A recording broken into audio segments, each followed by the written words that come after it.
Hey guys, I just wanted to touch base real quick. Beth called me this morning and told me that my lab results are like spot on. Like my dialysis is working so well that I don't have to do extratennial.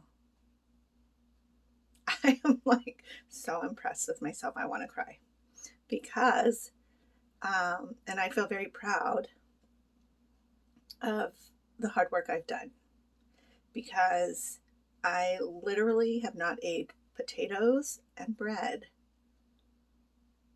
and have actually, when I don't have Ben, I really try to be as close to vegetarian as possible because the body still needs to have meat protein. And I know there's a lot of arguments both ways, but we were created to eat meat, but not as excessively as we were taught to. And I'm guilty of that because I would love me a big old steak. I would love me, actually, I don't really miss pork except for maybe bacon, but pork chops, oh, pork chops, with butter and delicious. But um, so when I don't have Ben, I try to be as like vegetarian as possible with a little bit of meat, just to continue eating the protein. But also, I just need to keep meat in me. That sounds weird. Um, so I'm very excited about that because oh my gosh, all the times like I'm so tempted to eat pizza, and and I cut down cheese a lot. Actually, I didn't cut it out completely, but I did cut out cheese.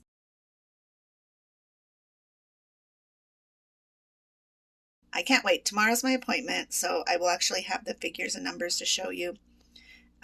Just so that makes it a little more clear. And now my potassium is still really low. um, so I'm going to actually start looking at really high potassium foods to see like what I can start to do because I pretty much almost every day, I will eat an avocado. Um, I have a cantaloupe in there, so I think I might need to eat that. Maybe I need to up my kale. Those kale chips are so good. I don't know, like that's the one thing that's still really low, and I know I can boost that up. I know I can do that because I don't want to take potassium pills. So if I can get it naturally, that's the best way. Plus, I'm working out consistently, so I'm able to feed my body just a little bit more um, than I normally would if I don't work out. And that's the other key. Like if you're sitting around all day, which I have done, so there's no judgment.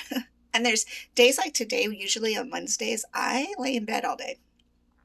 Today I had to run some errands, so I didn't. But um, so to, like say I lay in bed all day, I can't eat a bag of chips, man. I can't even eat. That's where like, oh, I'll just have a little sandwich. Well, that bread is terrible for you because I didn't do anything.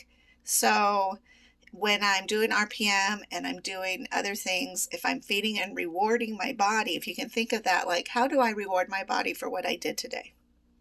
And it's okay that you feel hungry. Like, I don't know why.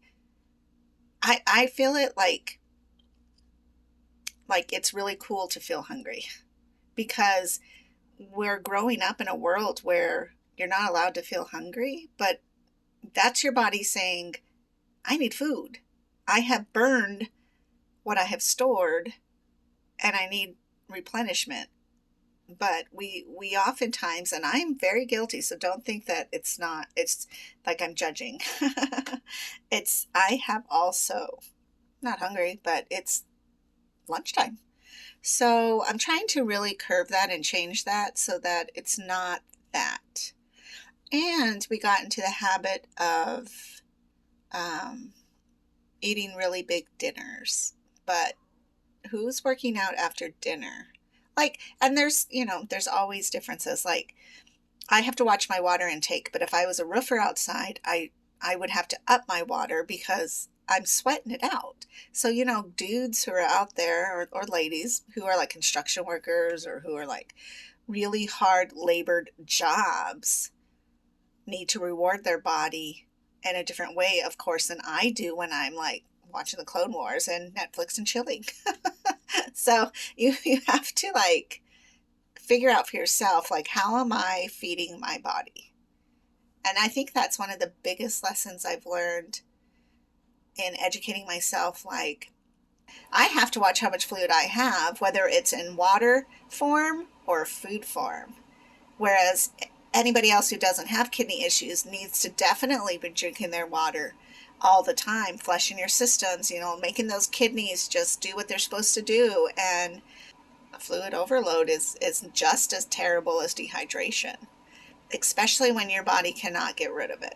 So probably the two biggest things I've learned is, one is fluid, but then also the food. Like, it is hard and you do withdraw. And I swear to Christ that they do put chemicals in the food when they're processing it to make you want more. And there's a lot of scientific studies on it. You can YouTube the crap out of that, and then just how your body absorbs different foods. Like, I have a cousin who actually can't eat green vegetables. I think that's what it is. And it's not because of the vegetable. It's because there's something in the makeup of the green part that is such a foul taste in his mouth that he can't eat it. He can't eat Brussels sprouts. He's like, woohoo, cabbage, things like that. I'm pretty sure it's just the green ones.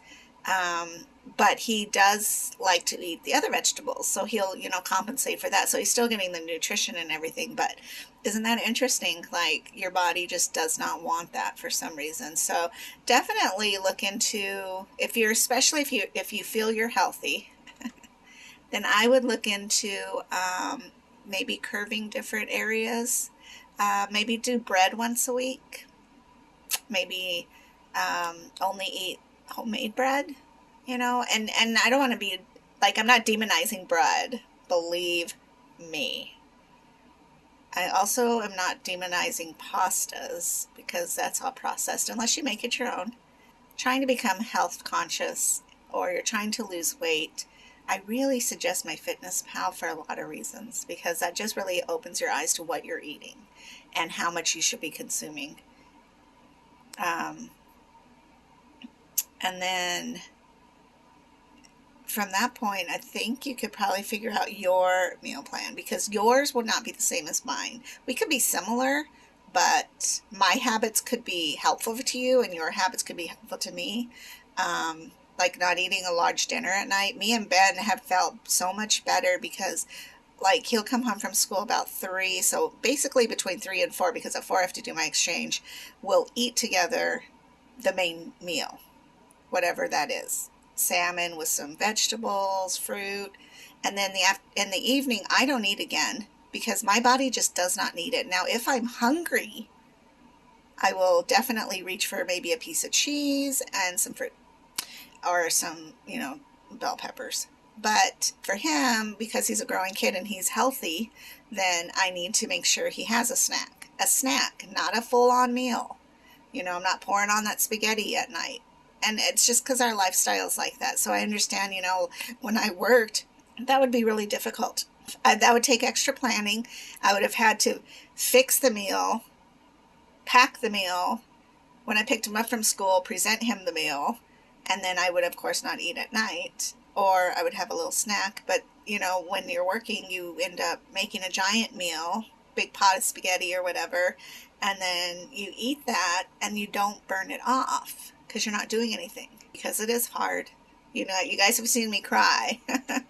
It's overwhelming and can become frustrating. But again, the more you plan, it starts to just become habit, and the easier things that you can do, or things that you can do to make it easier, takes discipline and habit change. And I tell you, the food calendar works, because it's less stress.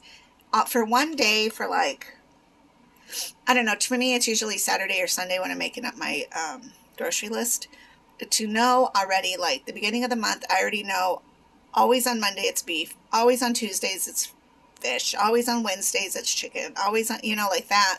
And then the weeks I don't have Ben, of course, I don't go by that. I'm just eating a lot of fruits and vegetables. But that makes it so much easier because then I'm not constantly thinking, what are we going to eat? What are we going to eat? What are we going to eat? Because then you swing by Burger King.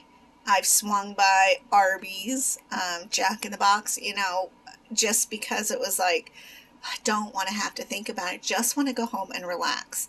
But I tell you, if you just take 2 days or one day, it's not even a day, it's like an hour a month to sit down and say, this is the main meal or the main meat we're going to eat before the week starts. You just sit down and you're like, okay, all next week, this is our meals, and you write it all down and you get all the ingredients and you swing by Fry's and pick it up and then you bring it home, put it in the cupboards, and you're like, good to go. You're ready. It's like almost meal prepping, I guess, but you're ready. You're ready for the week. And then it's one less thing I have to worry about when it's like Wednesday at 6 o'clock. Being better at night, because those little details are now being put in a spot, and I'm able to make my mind rest a little bit on some of the things that I just overwhelm myself with, which is and then some days I just literally don't do anything. Usually Wednesdays, because that's kind of a middle ground for my week. And so, and my weekends are pretty full, especially when I don't have Ben. And so Wednesdays I like to just chill. And I've had to train myself to be okay with chilling. That's another thing. Like I haven't been used to just chill, man. No, but I'm learning how to do that too. So anyways, I'm gonna let you go because I'm gonna have to do an exchange here pretty quick. And my exchange numbers weren't that great. Remember, I put in heparin last night. I drained at 21, and then at 9, so at 6 I drained at 21, and at 9 I drained at 21, and then right now I drained at 21. Yeah. So right now I have nothing in me. I always like to take a little bit of a break, and then I will get filled back up.